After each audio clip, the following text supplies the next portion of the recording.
Amigos y amigas de Radio América, bienvenidos a nuestro programa espiritual Corazón Limpio. La semana pasada meditamos sobre la primera y la segunda parte del libro de Isaías en los capítulos del 1 al 39 y del 40 al 55. Hoy damos continuidad a nuestra reflexión sobre este libro tan importante para nosotros los cristianos. Como decimos en las meditaciones precedentes, este es el libro profético más citado por el Nuevo Testamento, y a razón por algunos temas fundamentales del libro de Isaías que fueron retomados por Jesús y sus discípulos, tales como el título de Emmanuel, es decir, el Dios que está con nosotros. La figura tan intrigante del siervo del Señor que caracteriza de manera excelente la misión de Jesús. La idea del nuevo éxodo de liberación de Babilonia, que en Jesús se volverá liberación de la esclavitud del pecado, y otros más. Hoy nuestra atención se dirigirá sobre la tercera parte del libro en los capítulos del 56 al 66. Estructura 1. Oráculos de denuncias y temas culturales. Isaías 56 a 59. 2. La Nueva Jerusalén y su restauración. Isaías 60 a 62. 3. La oración de los siervos de Dios. Isaías 66 a 64. 4. La victoria del Salvador, restauración, nueva creación y reunión de todos los pueblos. Isaías 65 a 66. Comentario 1. Oráculos de denuncias y temas culturales. Isaías 56 a 59. En Isaías 56 se habla de fidelidad a la alianza y de múltiples siervos de Dios, que vienen de entre los judíos, pero también de entre los gentiles. Además, se habla de otros siervos que no siguen a Dios, sino que hacen el mal, los que son llamados de impíos.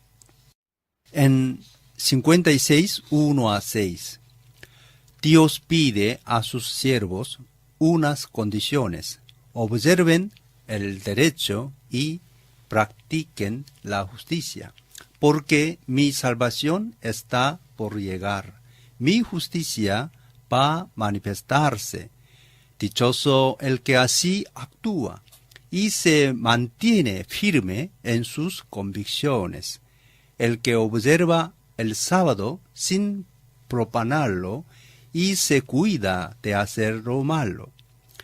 El extranjero que por su propia voluntad se ha unido al Señor no debe decir: el Señor me excluirá de su pueblo. Tampoco debe decir el eunuco: no soy más que un árbol seco, porque así dice el Señor: a los eunucos que observen más sábados, que elijan lo que me agrada y sean fieles a mi pacto, les concederé ver grabado su nombre dentro de mi templo y de mi ciudad.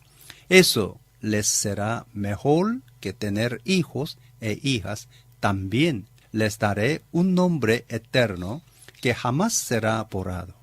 Y a los extranjeros que se han unido al Señor para servirle, para amar el nombre del Señor y adorarlo, a todos los que observan el sábado sin profanarlo y se mantienen firmes en mi pacto.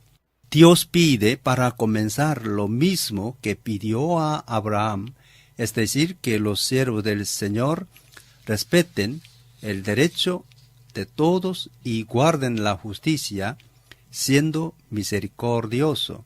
Después les he pedido que respeten el día del sábado, es decir, que elijan este día para alabar a Dios, para que puedan vivir en la alianza y abrazar el pacto hecho con Él.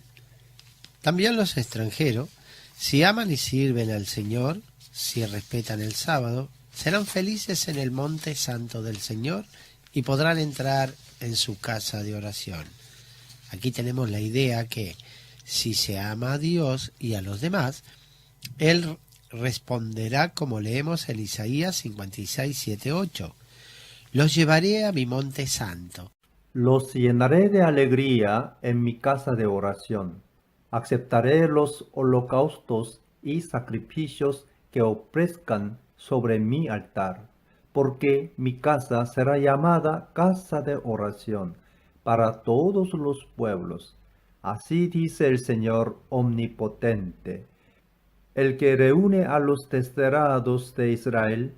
Reuniré a mi pueblo con otros pueblos, además de los que ya he reunido.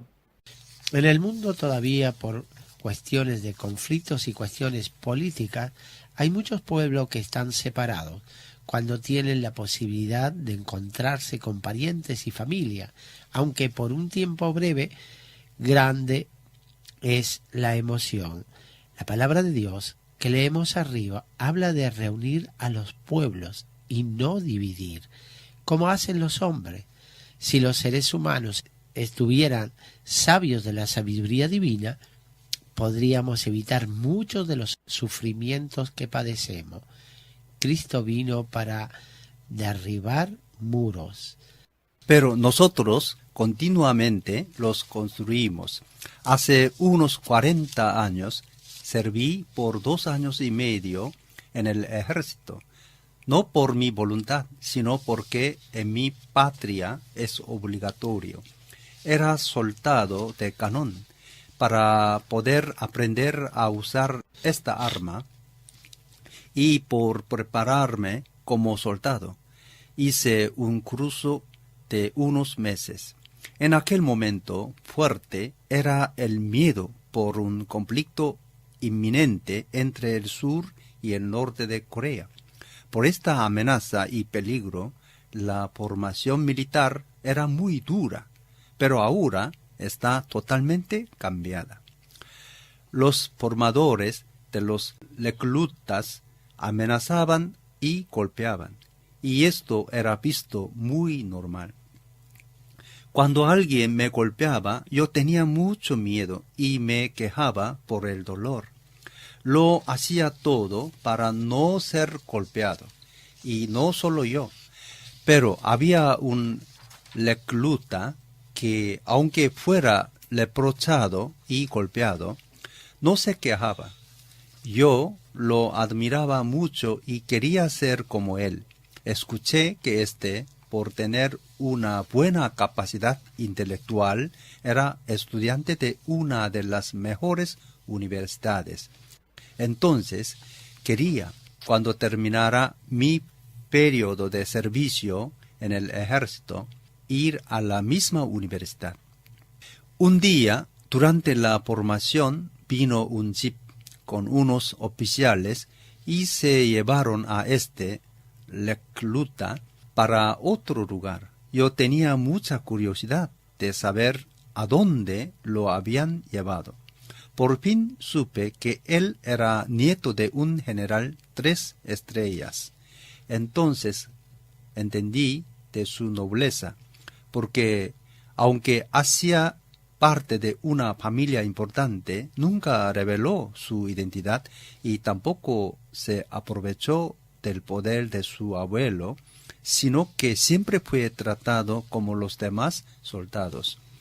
Cuando me enteré de eso, de cómo él valoró a su abuelo, hombre importante, pero un simple hombre, sentí mucha vergüenza, porque aunque era hijo de Dios, nunca valoré a este Padre Celestial, y sentí que no era buen cristiano.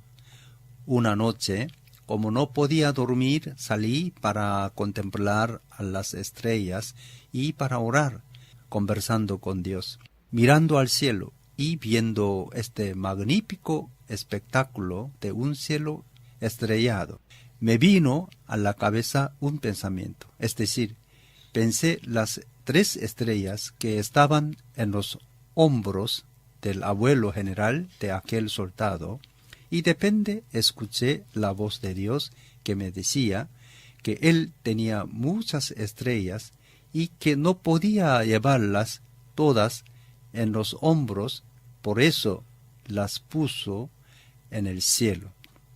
Sentí en mi corazón una emoción tan grande que me puse a llorar.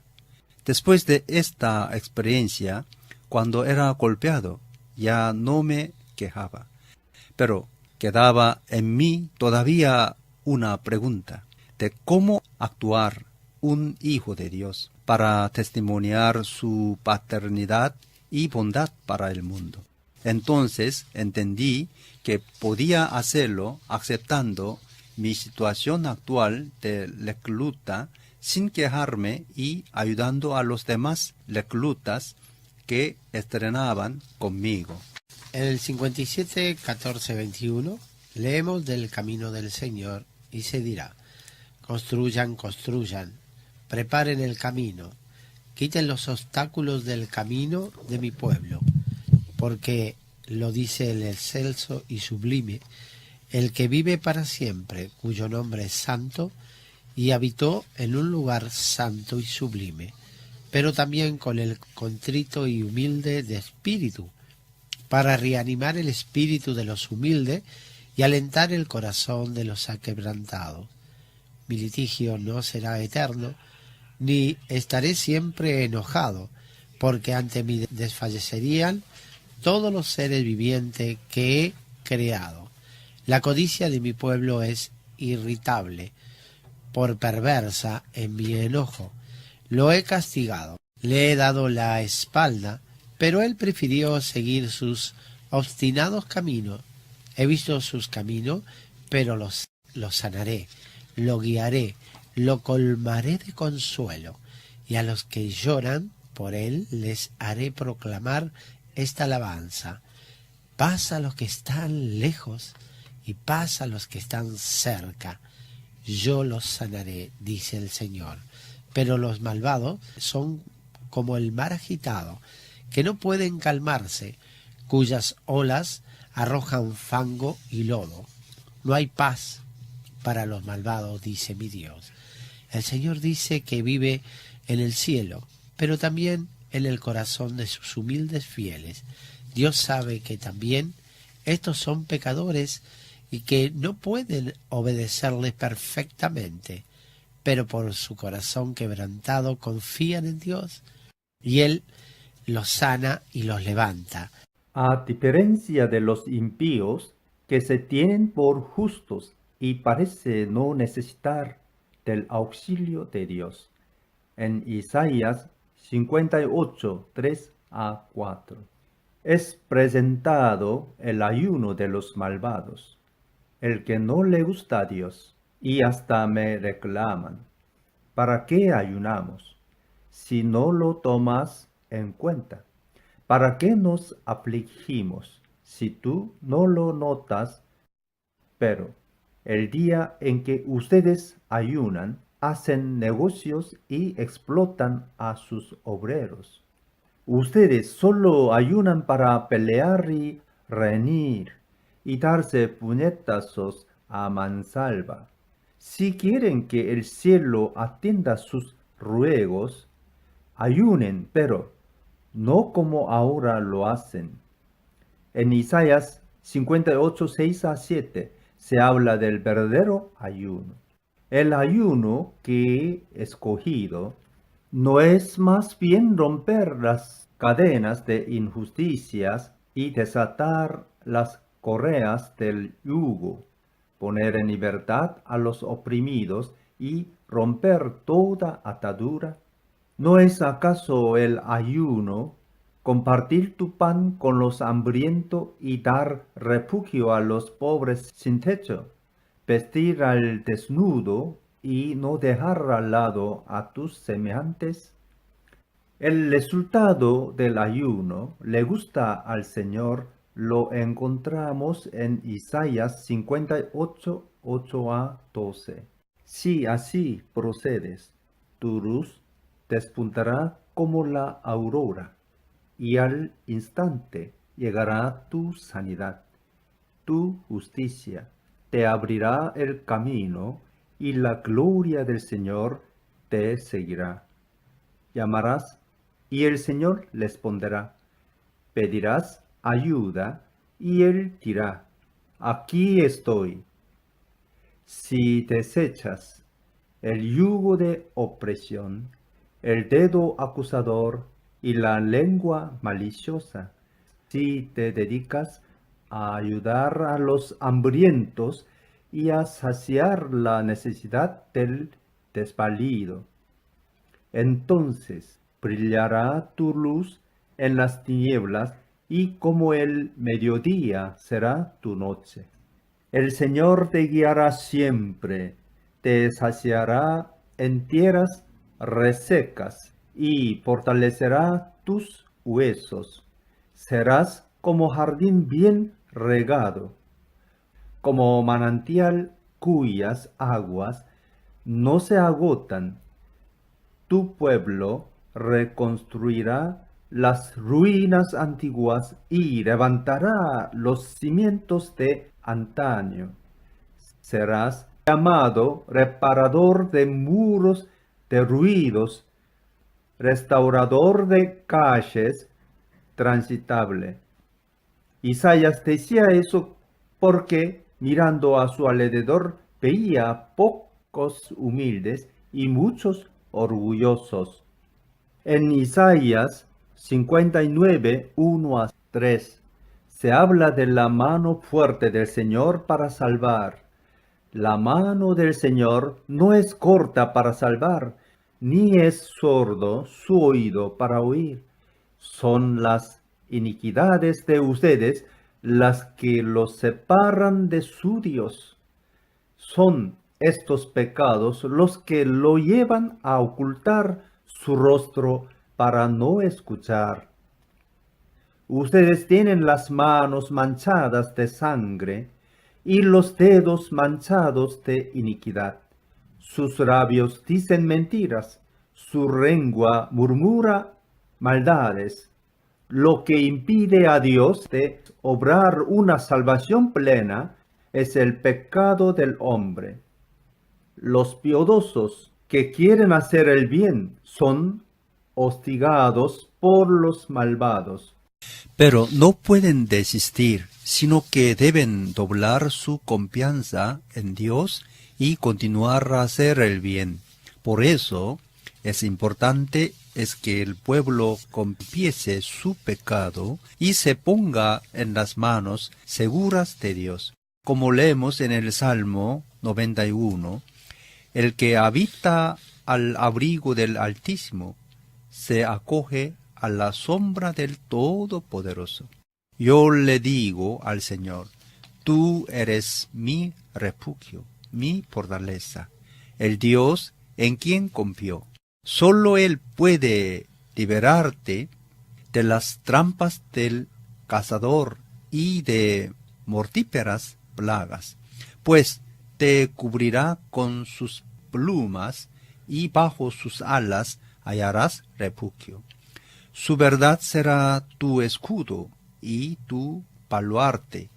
No temerás el terror de la noche, ni la flecha que vuela de día, ni la peste que acecha en las sombras, ni la plaga que destruye a mediodía. Podrán caer 1000 a tu izquierda y 10,000 a tu derecha, pero a ti no te afectará. No tendrás más que abrir bien los ojos para ver a los impíos recibir su merecido, ya que has puesto al Señor por tu refugio, al Altísimo por tu protección. Ningún mal habrá de sobrevenirte, ninguna calamidad llegará a tu hogar, porque Él ordenará que sus ángeles te cuiden en todos tus caminos. Con sus propias manos te levantarán para que no tropieces con piedra alguna. Aplastarás el león y la víbora, hollarás fieras y serpientes. Yo lo libraré porque él se acoge a mí. Lo protegeré porque reconoce mi nombre. Él me invocará y yo le responderé. Estaré con él en momentos de angustia. Lo liberaré y lo llenaré de honores. Lo colmaré con muchos años de vida y le haré gozar de mi salvación. En Isaías 59, 11 a 21 hay una oración de arrepentimiento del pueblo y un pedido de auxilio a Dios. Todos nosotros gruñimos como osos, gemimos como palomas. Esperábamos la justicia y no llegó. La liberación sigue lejos de nosotros. Tú sabes que son muchas nuestras rebeliones. Nuestros pecados nos acusan. Nuestras rebeliones no nos dejan. Conocemos nuestras iniquidades.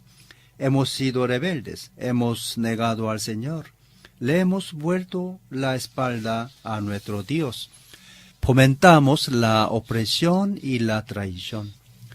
Preferimos las mentiras concebidas en nuestro corazón. Así se le vuelve la espalda al derecho y se mantiene alejada la justicia. A la verdad se le hace tropezar en la plaza y no le damos lugar a la honradez. No se ve la verdad por ninguna parte. Al que se aparta del mal, lo despojan de todo. El Señor lo ha visto y le ha disgustado ver que no hay justicia alguna. Lo ha visto y le ha asombrado ver que no hay nadie que intervenga. Por eso su propio brazo vendrá a salvarnos. Su propia justicia los sostendrá. Se pondrá la justicia como coraza y se cubrirá la cabeza con el casco de la salvación. Se vestirá con ropas de venganza y se volverá en el manto de sus celos. Les pagará según sus obras y a las costas lejanas les dará su merecido. Furor para sus adversarios y retribución para sus enemigos.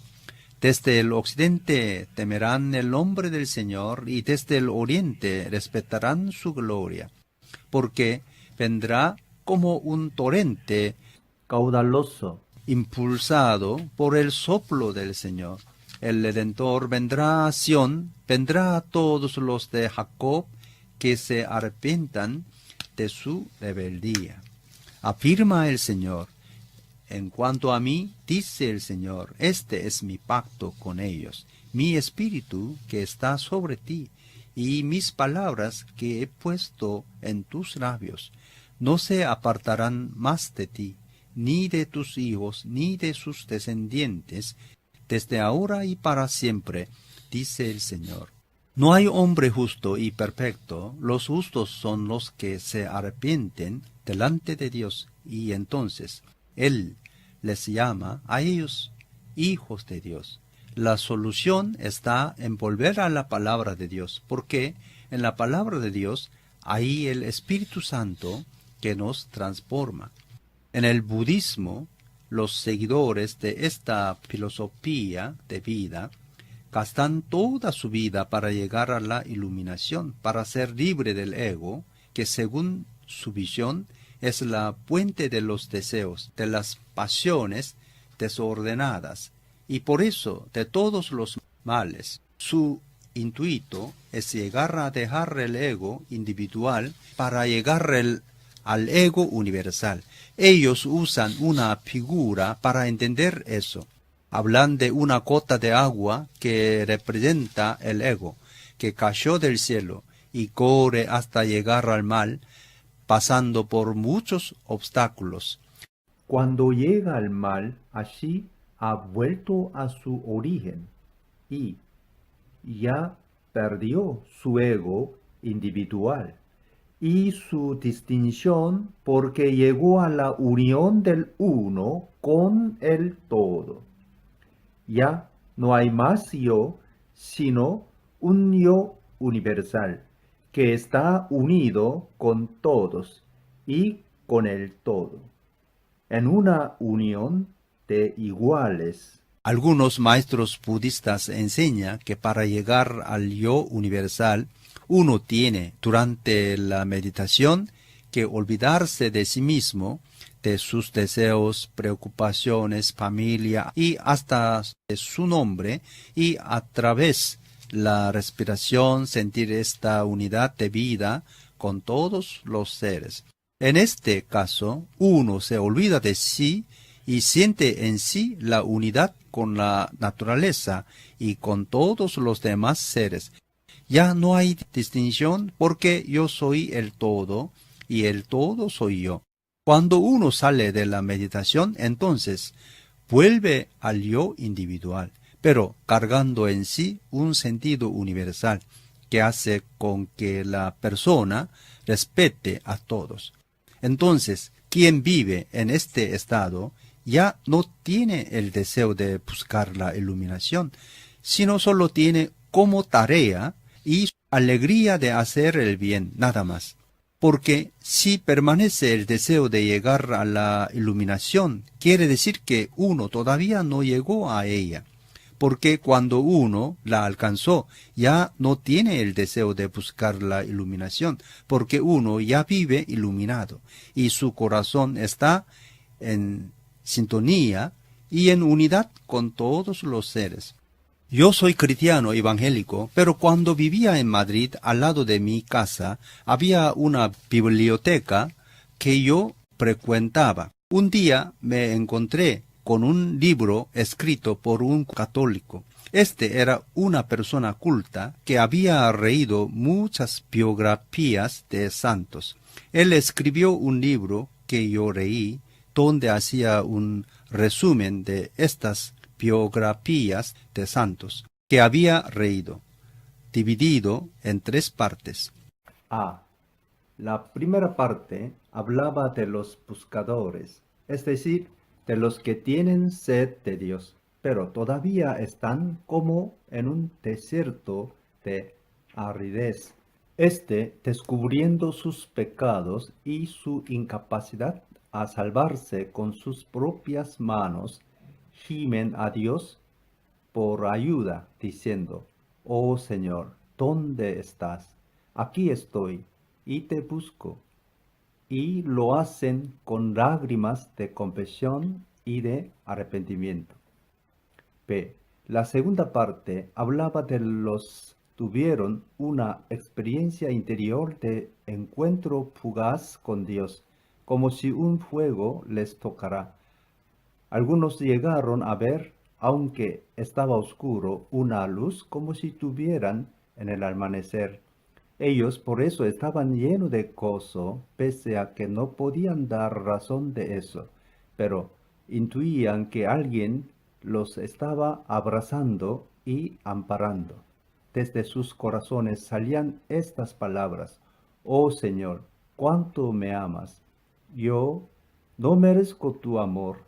Por esta experiencia ya no les importaba su pasado y su deseo era testimoniar este amor de Dios. Por el miedo de perder este amor, profundizaban más y más en la oración. C. La tercera parte hablaba de los que vivían en un amor que ya no tenían miedo de perder. Era como si estuvieran en un jardín al lado de un río.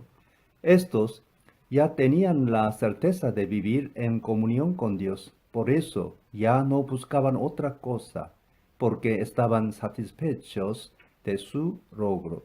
Las palabras que salían de ellos eran: Señor, tú sabes todo de nosotros, porque nosotros estamos en ti y tú estás en nosotros. Lo que más les importaba a ellos era hacer la voluntad de Dios, porque el resto ya no contaba. Lo interesante de este libro era que no daba juicios de valor sobre cuál era el mejor camino, sino que dejaba que cada uno que lo leyera imaginara su relación con Dios y con la vida de fe. Yo creo que estos tres tipos de experiencia que descubrimos arriba están presentes juntos en cada creyente, porque la vida espiritual, por causa de la inconsistencia del hombre, pasa por varios estados espirituales hasta el encuentro final con Dios. Siempre estamos en camino y podemos avanzar o retroceder, estar lleno de la presencia de Dios o estar en la noche de la fe y en la aridez espiritual. La sabiduría de Pablo no salió tanto de sus estudios, sino bien más de su experiencia de fe, de sus sufrimientos y de su entrega total a la causa del Evangelio. Por eso, no es suficiente buscar la excelencia espiritual compitiendo con los demás para saber quién es el más grande, sino comprometerse con el servicio como llamada de Dios. Porque es en la entrega amorosa a Dios y a los demás que podemos encontrar la excelencia espiritual. Tolstoy se preguntaba con qué y cómo debemos vivir. La respuesta más lógica que él dio fue que debemos vivir en el amor.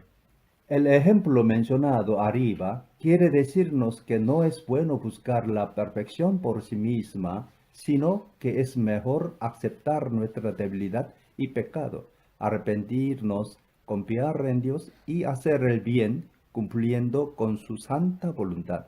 Eso es lo más importante. Entramos ahora en los capítulos 60 a 62 de Isaías 2. La Nueva Jerusalén y su restauración. Isaías 60 a 62. Isaías 60, 1 a 4. Habla de la gloria de una nueva Jerusalén y de la restauración del hombre pecador. Levántate y resplandece, que tu luz ha llegado, la gloria del Señor brilla sobre ti. Mira, las tinieblas cubren la tierra, y una densa oscuridad se cierne sobre los pueblos. Pero la aurora del Señor brillará sobre ti. Sobre ti se manifestará su gloria. Las naciones serán guiadas por tu luz y los reyes. Por tu amanecer esplendoroso, alza los ojos, mira a tu alrededor. Todos se reúnen y acuden a ti. Tus hijos llegan desde lejos, a tus hijas las traen en brazos. Levántate y resplandece, porque ha llegado tu luz, dice el texto. El penitente que está en oración es convidado a levantar, pero también la ciudad santa de Jerusalén, y a volver a la antigua alegría, porque el Señor volvió en la vida del creyente y en la vida de la ciudad. En Isaías 61, 1 a 3, hay un lindo anuncio de salvación. El Espíritu del Señor Omnipotente está sobre mí, por cuanto me ha ungido para anunciar buenas nuevas a los pobres. Me ha enviado a sanar los corazones heridos, a proclamar liberación a los cautivos y libertad a los prisioneros, a pregonar el año de favor del Señor y el día de la venganza de nuestro Dios, a consolar a todos los que están de duelo y a confortar a los dolientes del Sión. Me ha enviado a darles una corona en vez de cenizas, aceite de alegría en vez de luto, traje de fiesta en vez de espíritu de desaliento. Serán llamados robles de justicia, plantío del Señor, para mostrar su gloria. Jesús usó esta palabra de Isaías cuando en la sinagoga de Nazaret anunció el inicio de su ministerio público. Encontramos esta palabra en Lucas 4, 16 a 21. Fue a Nazaret donde se había criado, y un sábado entró a la sinagoga, como era su costumbre. Se levantó para hacer la lectura, y le entregaron el libro del profeta Isaías. Al desarrollarlo encontró el lugar donde está escrito: El Espíritu del Señor está sobre mí, por cuanto me ha ungido para anunciar buenas nuevas a los pobres. Me ha enviado a proclamar libertad a los cautivos y dar vista a los ciegos, a poner en libertad a los oprimidos, a pregonar el año del favor del Señor. Luego enrolló el libro, se lo devolvió al ayudante y se sentó. Todos los que estaban en la sinagoga lo miraban detenidamente y él comenzó a hablarles. Hoy se cumple esta escritura en presencia de ustedes. Juan el Bautista, que estaba encarcelado por mano de Herodes, envió 2 de sus discípulos para preguntarle a Jesús si era el quien debía venir o si debían esperar a otro.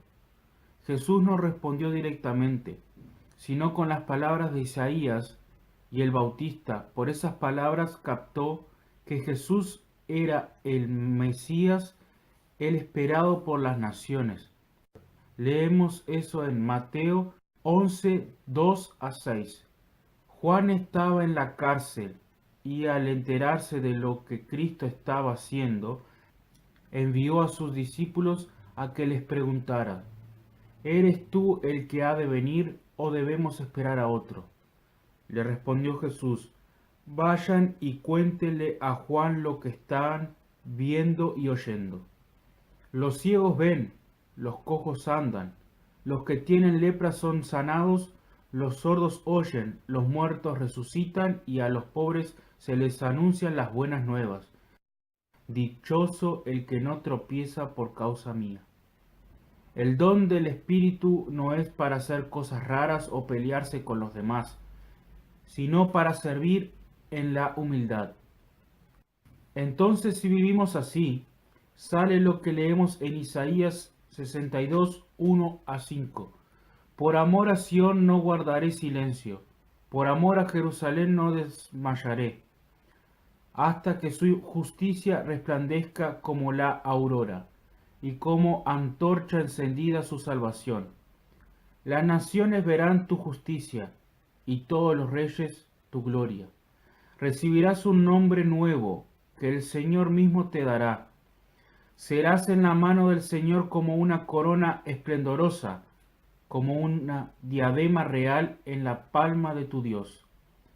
Ya no te llamarán abandonada, ni a tu tierra la llamarán desolada, sino que será llamada mi deleite.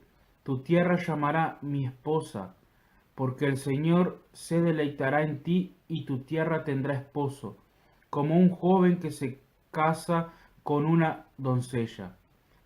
Así el que te edifica se casará contigo, como un novio que se regocija por su novia.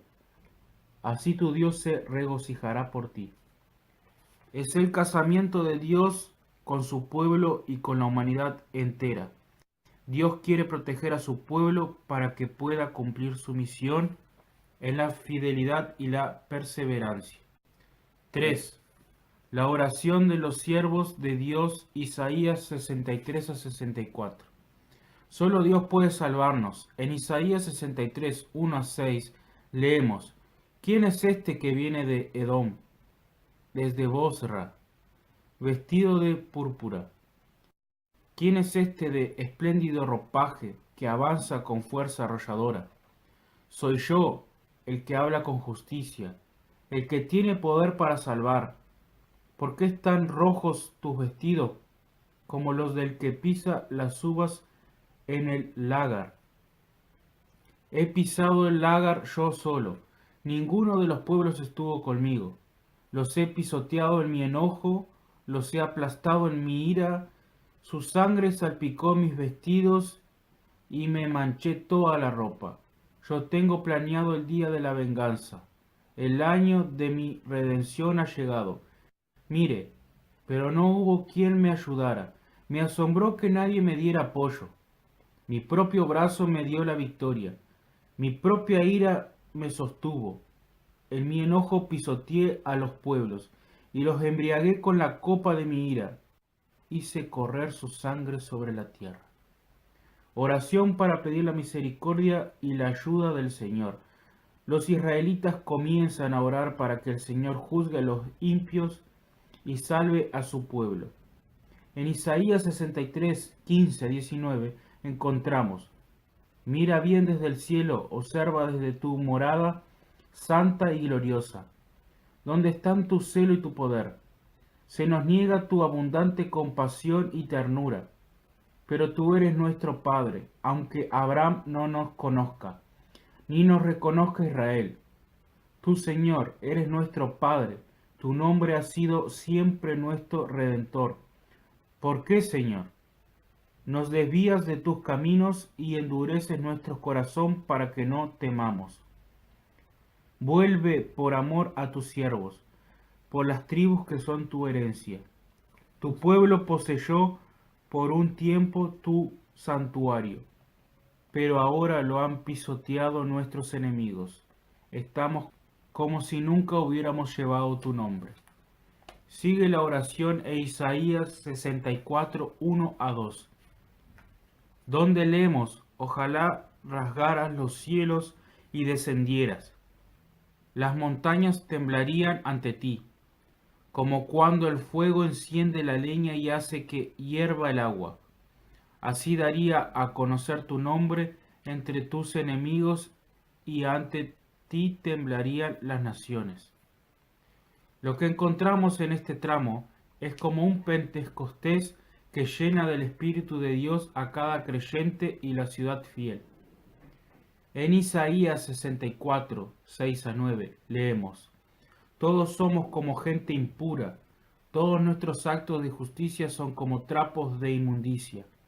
Todos nos marchitamos como hojas, nuestras iniquidades nos arrastran como el viento.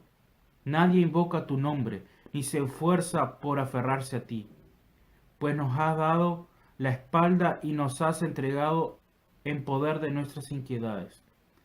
A pesar de todo, Señor, tú eres nuestro Padre, nosotros somos el barro y tú el alfarero. Todos somos obra de tu mano, no te enojes demasiado. Señor, no te acuerdes siempre de nuestras inquietudes. Considera, por favor, que todos somos tu pueblo. Linda oración de intersección donde el fiel creyente que habla en nombre del pueblo reconoce su pecado y su infidelidad, pero recuerda también que Dios, como el alfarero, es el creador de todo y de todos, y el Padre que nos ama. Con esta oración se pasa de un horizonte nacional para un universal.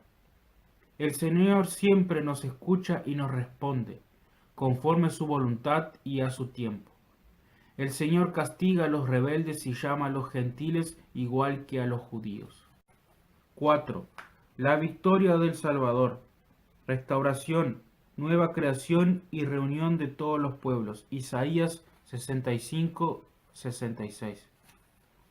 En Isaías 65, 1 a 5, leemos: Me di a conocer a los que nos preguntaban por mí. Dejé que me hallaran los que no me buscaban. A una nación que no invocaba mi nombre, le dije: Aquí estoy. Todo el día extendí mis manos hacia un pueblo rebelde, que va por mal camino, siguiendo sus propias ideas. Es un pueblo que en mi propia cara constantemente me provoca, que ofrece sacrificios en los jardines y quema incienso en los altares, que se sienta entre los sepulcros y pasa la noche en vigilias secretas, que come carne de cerdo y en sus ollas cocina caldo impuro, que dice: manténganse alejados, no se me acerquen, soy demasiado sagrado para ustedes. Todo esto me fastidia como humo en la nariz. Es un fuego que arde todo el día. Aquí ya estamos en los nuevos cielos y en la tierra nueva. Esta nueva creación llegará a la plenitud con Jesús. En esta nueva creación el amor abarca todos los niveles de la vida de una persona, desde sus relaciones familiares hasta sus relaciones sociales, nacionales e internacionales. En Isaías 65, 17 a 25, el profeta nos muestra cómo, por el encuentro con Dios, ocurrió el cambio. Presten atención, que estoy por crear un cielo nuevo y una tierra nueva. No volverán a mencionarse las cosas pasadas, ni se traerán a la memoria. Alégrense más bien, y regocíjense por siempre, por lo que estoy a punto de crear. Estoy por crear una Jerusalén feliz, un pueblo lleno de alegría. Me regocijaré por Jerusalén y me alegraré en mi pueblo. No volverán a oírse en ellas voces de llanto ni gritos de clamor. Nunca más habrá en ella niños que vivan pocos días, ni ancianos que no completen sus años. El que muera a los 100 años será considerado joven, pero el que no llega a esa edad será considerado maldito. Construirán casas y las habitarán. Plantarán viñas y comerán de su fruto. Ya no construirán casas para que otros las habiten. Plantarán viñas para que otros coman.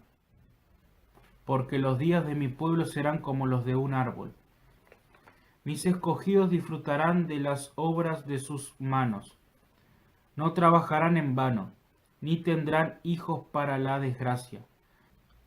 Tantos ellos como su descendencia serán simiente bendecida del Señor. Antes que me llamen, yo les responderé. Todavía estarán hablando cuando ya los habré escuchado. El lobo y el cordero serán apacentados juntos. El león comerá paja como el buey, y la serpiente se alimentará de polvo. En todo mi monte santo no habrá quien haga daño ni destruya, dice el Señor. Es el nuevo ideal de vida, el reino de Dios que echa raíces en nuestra tierra. En Isaías 66, 1 a 3, hay una palabra contra el culto falso. Así dice el Señor: el cielo es mi trono y la tierra el estrado de mis pies. ¿Qué casa me pueden construir? ¿Qué morada me pueden ofrecer? Fue mi mano la que hizo todas estas cosas. Fue así como llegaron a existir, afirma el Señor.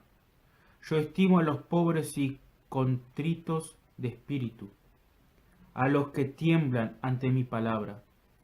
Pero los que sacrifican toros son como los que matan hombres. Los que ofrecen corderos son como los que desnucan perros. Los que presentan ofrendas de grano son como los que ofrecen sangre de cerdo. Y los que queman ofrendas de incienso son como los que adoran ídolos. Ellos han escogido sus propios caminos y se deleitan en sus abominaciones. Dios llama al culto verdadero, que es celar por la justicia y el derecho, amparando al huérfano, a la viuda y al extranjero que eran. En aquel entonces, las categorías más desamparadas, símbolo de los pobres y necesitados de todos los tiempos. Dios no quiere reinos humanos basados en la violencia, la mentira, la manipulación y el abuso de poder. Lo que queda es el reino de Dios que se revela en el Señor Jesús, que vino no para buscar su gloria, sino la gloria del Padre y para dar su vida por todos. En el libro de Eclesiastes se usa muchas veces la fórmula bajo del sol o bajo del cielo. En Eclesiastes 1:14 leemos: y he observado todo cuanto hace en esta vida, y todo ello es absurdo, es correr tras el viento. En Eclesiastés 4:1 encontramos: Luego me fijé en tanta opresión que hay en esta vida. Vi llorar a los oprimidos. Y no había quien los consolara. El poder estaba del lado de sus opresores y no había quien los consolara. El término Coelet o Eclesiastes quiere decir alguien que reúne una asamblea para dirigirle la palabra. Él vio como entre los seres humanos hay muchas violencias e injusticias. Por eso habla de vanidad. Su consejo, por lo que tanto, es de vivir sobriamente y mirar a las cosas de arriba. En 12:13 a 14 leemos: En fin de este asunto es que ya se ha escuchado todo. Teme, pues, a Dios y cumple sus mandamientos, porque esto es todo para el hombre. Pues Dios juzgará toda obra, buena o mala, aun la realizada en secreto. En Apocalipsis 21, 23 a 24 se habla de la nueva Jerusalén. La ciudad no necesita ni sol ni luna que la alumbre, porque la gloria de Dios la ilumina, y el Cordero es su lumbrera. Las naciones caminarán a luz de la ciudad, y los reyes de la tierra le entregarán sus espléndidas riquezas. Isaías vio a la gloria del Señor en el templo y percibió que esta misma gloria iba a iluminar a todos. Él entendió que en la nueva Jerusalén ya no habrá peleas, contiendas y divisiones, Es el sueño de Dios. el de una humanidad reconciliada consigo misma y con la tierra entera. Coelet, Isaías y otros sabios nos invitan a salir de nuestro egoísmo para entrar en la novedad del amor, señal del cielo y tierra nuevos. Esta novedad de amor tiene su modelo en el amor de Cristo que dio su vida, para todos, también para sus enemigos. La nueva Jerusalén se realiza en la medida en que el hombre crece en el amor.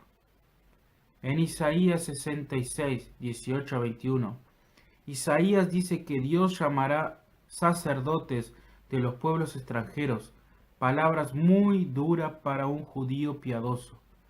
Yo, por causa de sus acciones y sus ideas, estoy a punto de reunir a gente de toda nación y lengua. Vendrán y verán mi gloria. Les daré una señal y a alguno de sus sobrevivientes les enviaré a las naciones, a Tarsis, Pul, Lidia, famosa por sus arqueros, Tubal y Grecia, y a las costas lejanas que no han oído hablar de mi fama ni han visto mi gloria. Ellos anunciarán mi gloria entre las naciones, y a todos los hermanos que ustedes tienen entre las naciones los traerán a mi monte santo en Jerusalén, como una ofrenda al Señor. Los traerán en caballos, en carros de combate y en literas, y en mulas y camellos, dice el Señor. Los traerán como traen los israelitas, en recipientes limpios, sus ofrendas de grano al templo del Señor. Y de ellos escogeré también a algunos para que sean sacerdotes y levitas, dice el Señor. Aquí tenemos una gran novedad, porque el horizonte que el profeta presenta es de un universalismo que abarca a todos los pueblos. Dios no hace distinciones de pueblos y cultura, porque cada pueblo puede contribuir con sus dones para la construcción de la nueva Jerusalén, donde reina la paz y la justicia. El libro de Isaías termina en 62, 22 a 24, con un doble mensaje, uno de aliento para los creyentes que serán de todos los pueblos y naciones, y uno de juicio para los infieles, porque así como perdurarán en mi presencia el cielo nuevo y la tierra nueva que yo haré, así también perdurarán el nombre y los descendientes de ustedes, afirma el Señor. Sucederá que de una luna nueva a otra y de un sábado a otro, toda la humanidad vendrá a postrarse ante mí, dice el Señor. Entonces saldrán y contemplarán los cadáveres de los que se rebelaron contra mí, porque no morirá el gusano que lo devora, ni se apagará el fuego que lo consume. Repulsivos serán a toda la humanidad. Esta última parte deja claro que hay una incompatibilidad estructural entre los reinos humanos y el reino de Dios. Amigos y amigas, llegamos al final de nuestro viaje espiritual con el libro de Isaías. Esperamos que esta introducción a un libro tan importante y espiritualmente rico le tenga dejado la gana de ir más adelante en su conocimiento. El primer paso ahora es que ustedes tomen conocimiento directo del texto en sus 66 capítulos, leyéndolo directamente de su Biblia. Mejor si ésta tiene notas explicativas para clarear los pasajes más complejos y difíciles. Les deseamos un buen camino de conocimiento, no solo intelectual, sino espiritual, como es de toda palabra que sale de la boca de Dios. Porque el objeto de la vida de fe es conocer a Dios para amarlo y servirlo, y a través de él servir a los demás. Como siempre les invito a estar conmigo mañana a partir de las 19:30 para un nuevo capítulo de nuestro camino espiritual. Les deseo una buena y bendecida noche. Dios les bendiga a ustedes y a sus familias. Hasta mañana, si Dios quiere.